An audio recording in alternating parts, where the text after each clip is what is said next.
2 लाख तिलक लिहल बात नहीं सहबी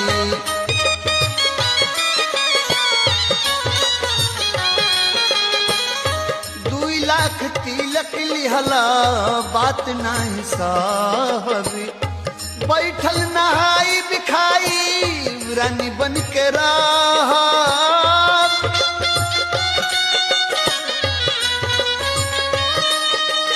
अरे बैठल नहाई बिखाई रानी बन के रह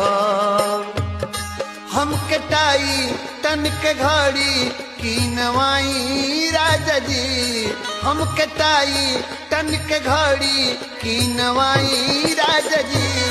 हम तो कैले बानी बीए के पढ़ाई राजा जी हम तो कैले बानी बीए के पढ़ाई।